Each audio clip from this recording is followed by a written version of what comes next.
Back to Based MMA. In this video, I'm going to be talking about the biggest NPCs in the UFC. And there's a lot of fighters that can probably go on this list. I'm only going to be talking about 4 fighters that I believe are the biggest NPCs in the UFC. I'm sure it's going to vary from MMA fan to MMA fan, but these are 4 fighters that I truly believe are NPCs. And when I say NPC, I know a lot of people are gonna take that as an insult, and it could be an insult, but truly, man, there's a lot of fighters that are very high level in the UFC that are NPC. And an NPC is somebody who's kind of robotic, who's kind of like a computer, who could be very high level, but just doesn't have like that, I guess, like awareness. Like they become so technical and they overthink everything that they do that they almost forget that they're in a fight. Like I said, they go into that cruise mode. They don't know how to have an exciting fight. And even though they're very technical, they just don't have that awareness. It's just that lack of awareness in a fight. And at number 1, I'm going to start off with Sean Strickland. I'm going to play it for you guys. I'm going to give you a roar. And then only throw a jab, a right hand, and a teep to the body. And that's basically it. Sean Strickland is a perfect example of being an NPC in the UFC. Somebody who's very high level, somebody who's very defensively sound. I gotta give him credit.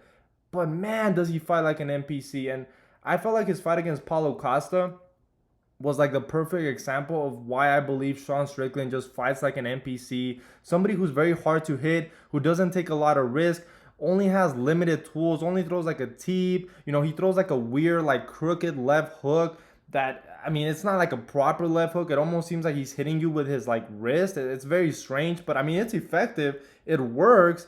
And I do think he has a bit of a, he does have pop in his shots, but Sean Strickland, I mean, he fights like an NPC. And the thing about Sean Strickland's fighting style is that I understand why early on in a fight, he fights that way because he's trying to get his range. He's trying to let the other fighter, throw punches and throw more volume so they start to get tired. And then Sean Strickland starts to get the rhythm. And then he starts to impose his own pressure and pace.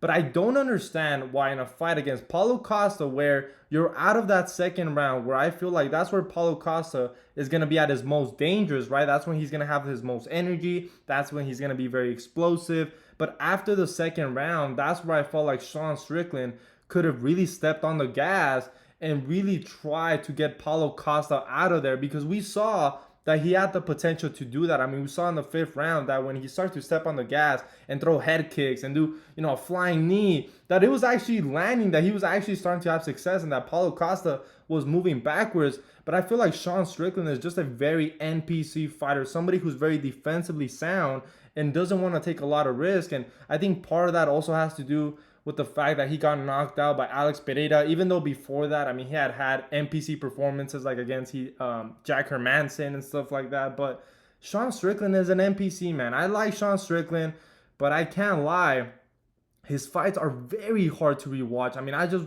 was trying to rewatch his fight against Israel Adesanya, and I feel like once you rewatch that fight once, that fight only works when you're watching it live, just because of the shock value of Sean Strickland walking down Israel Adesanya and beating him. But once that effect kind of wears off and you try to just rewatch the fight, man, that fight was so bad. Like Sean Strickland, I mean, he doesn't have like the highest volume.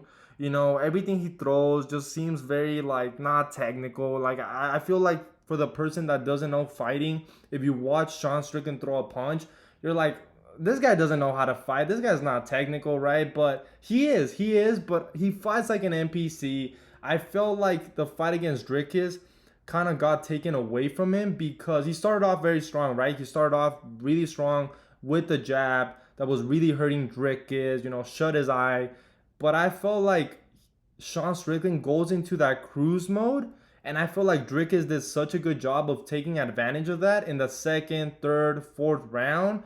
And I felt like Dricus kind of won the fight just based on volume, just based on being more active. And then Sean Strickland becomes very reactionary. I think he becomes kind of like an NPC. He's very good at blocking punches. He's very good at hand fighting, blocking low kicks. But he's such an NPC, man. Sean Strickland is an NPC. I think a lot of you guys are going to agree. So that's why he's on this list. Now, at number 2, I have Cory Sandhagen, the Brainiac. Cory Sandhagen is a very smart fighter. He's a very highly skilled fighter.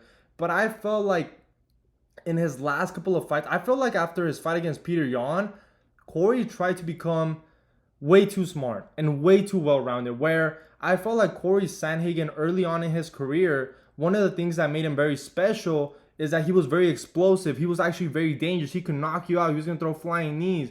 And I felt like he lost a little bit of that element trying to become very well-rounded. I mean, we saw his fight against Rob Font, against Marlon Vera, against Song Yadong. Fights where I thought that even though Cory won, like they weren't very dominant, and I felt like he always had more to give. Like I felt like he kind of lost that dangerous factor that made Cory very special. And even though he's improved on his takedowns, we saw in his fight against Umar that once you get Cory out of his rhythm in the striking, he's just not able to adapt. And I think that's a very big sign of a fighter who's an NPC. They're not able to adapt in a fight. They kind of go into cruise mode. Yes, they're very high level, but if they don't get the rhythm or their type of fight, they just crumble. They just don't know how to function. And I feel like Cory Sandhagen is one of those fighters where against Umar, he should have tried to be explosive, a little bit more dangerous, take a little bit more risk. And what did he do? Oh, let me fight from range. Let me throw a couple low kicks. Let me switch stances, throw feints. Like,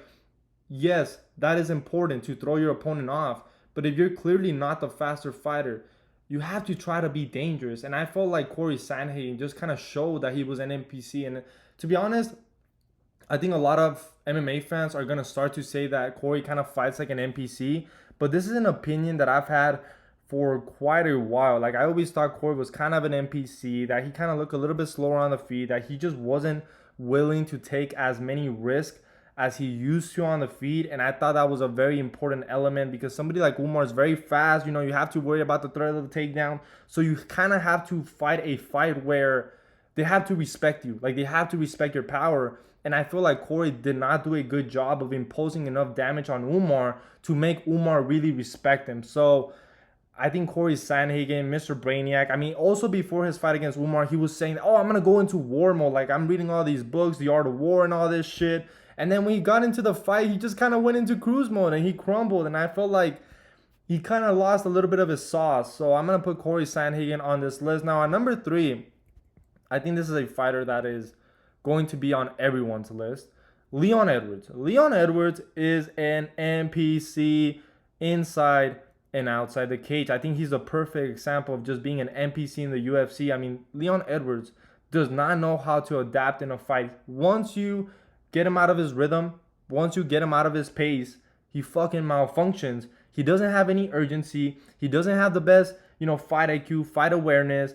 Every time he fights and he's down on the scorecards, his coach has to yell at the top of his lungs to wake him up, to try to get him back into the fight. And then Leon's face, he just looks like he's out of it. Like he's such an NPC. And like I said, nothing against Leon Edwards. I don't have anything against the guy. He seems like a very chill guy. But you cannot lie. This guy's an NPC inside the cage. I mean, his fight against Bilal Muhammad, his fight against Colby showed that. The Usman rematch showed that. Like, if you get this guy out of his rhythm, he doesn't know how to adapt in the fight, and he doesn't have fight awareness. Like, that's something about Dricus that isn't said enough. Like, Dricus is one of those fighters where he's used to a fight not necessarily going his way, but he's such a dog, and he has good fight awareness to know that he needs to do something, and he's very good at adjusting. And I feel like Leon does not know how to do that. Like, I felt like there was moments in his fight against Bilal where he was getting back up to his feet, and instead of being like, you know what, this is the perfect opportunity for me to land elbows on Bilal, for me to land punches on Bilal, for me to land really good knees to try to maybe steal this round or at least impose damage, maybe cut Bilal, and then, that carries over into the next round. He couldn't do that. He would actually try to out-grapple Bilal Muhammad. It's like, why would you try to do that? Yes, you're a very well-rounded fighter, but your strength is the striking. So why would you try to out-grapple Bilal Muhammad? Like, yeah, maybe you're going to be able to control him for a minute of a round, but you're not imposing any damage. So I feel like Leon is just an NPC. He doesn't have the best fight IQ. And this is something that he's had his whole career. Like, if you watch his fight against Bilal, that first fight, one thing I noticed that there was a part, and I think I've said this in a couple videos now, but I'm going to repeat it again. There was a part where Leon lands that head kick, right? It kind of stuns Bilal Muhammad. Bilal starts to move out of the way. Leon, he tries to land an onslaught of punches that get blocked by Bilal. And then after that little exchange happens, Leon tries to shoot for a takedown on Bilal. And you're like, why the fuck would you do that? Like, why would you do that, Leon? You're an NPC. This guy has no dog in him. He has no urgency in his fights. He always fights the same way, whether he's dominating, comfortably winning, or losing. Like we saw in his fight against Colby, where, after that second round, that's where okay, it's time for me to get comfortable. It's time for me to let go of my hands. It's time for me to actually impose some damage. What did he do against Colby? He fought the same pace for 5 rounds, and in those later rounds, he tried to out-grapple Colby Covington, and then got reversed in those positions. So I feel like that's just a perfect example of being an NPC where you just don't know how to adapt in a fight. You don't know how to change gears in a fight. And I feel like Leon is just one of those fighters that truly belongs on this list. Now, my last guy is somebody that I like very much, actually. Anthony Smith. Anthony Smith is an NPC, guys. He's an NPC outside the cage, inside the cage. But I can't lie. He's very entertaining. Now, his fights are stinky, very stinky performances. And Anthony Smith is the type of fighter to submit Vitor Petrino with a guillotine in the first round and then also get outstruck by Roman Dolidze on short notice, who has some of the worst striking in the UFC. Like, how the fuck does that happen? Why? Because Anthony Smith, even though he's technical, I think he's very high level. I think a lot of people don't give him credit when it comes to his ability. He's an NPC, man. He doesn't know how to adapt in a fight. He starts to crumble if things don't go his way. If he has a bad fight where he loses, he's like, oh, I don't really care about training. I don't really care about fighting. I was thinking too much about the title. But if he wins, he's like, oh, training is going so well. I'm just trying to, take it from fight to fight basis. Just care more about my performances and just, every fight is my last and all this type of shit. And he's so funny, man. Like, I feel like he doesn't have a lot of awareness. He wants to fight Alex Pereira because he's like, I feel like I'm the guy that could beat Alex Pereira. And you know what? Unironically, he might be. It'd be fucking hilarious because Anthony Smith is the type of fighter, like I said, to get outstruck by Roman Dolidze, but then submit Vitor Petrino with a guillotine. Like, he's just a fucking NPC. It's funny. It's funny that he's been ranked in the light heavyweight division for so long, even though he has so many stinky performances. He loses one, wins by split decision. It's hilarious, man. Anthony Smith is an NPC, guys. So these are my 4 fighters that I believe are some of the biggest NPCs in the UFC. I'm sure you guys can think of other fighters that probably belong on this list, but I feel like this is a pretty good list of 4 fighters that I currently believe are NPCs. And like I first said, just going back full circle, just because you're an NPC does not mean you're not high level. Like, I think a lot of these fighters, all of them actually, are very high level fighters, but there are fighters that kind of go into cruise mode, that kind of become an NPC, that, they kind of fight the same way in the first round that they do in the 5th round. You know what I'm saying? Those type of fighters. And I feel like sometimes it works. Like, when you're clearly the more technical, faster fighter, it works. But when you're not, it works to your detriment. And I felt like Dricus and Bilal are the perfect examples of fighters who kind of expose that NPC type of fighting style with them, just being the more active fighter, just throwing a little bit more volume. Even though, Dricus, he didn't have a lot of moments where he was necessarily landing clean on Strickland, just because he was a more active fighter, shooting for takedowns. And then, his blitz in those later rounds were actually starting to land on Strickland. And even though Strickland, was still having success with the jab, just because he started to become a very reactionary fighter, the fight got taken away from him. So I feel like this is a pretty good list of 4 fighters who are NPC, guys. I hope you guys enjoyed the video. Please make sure to like and subscribe, and I'll see you guys in the next one.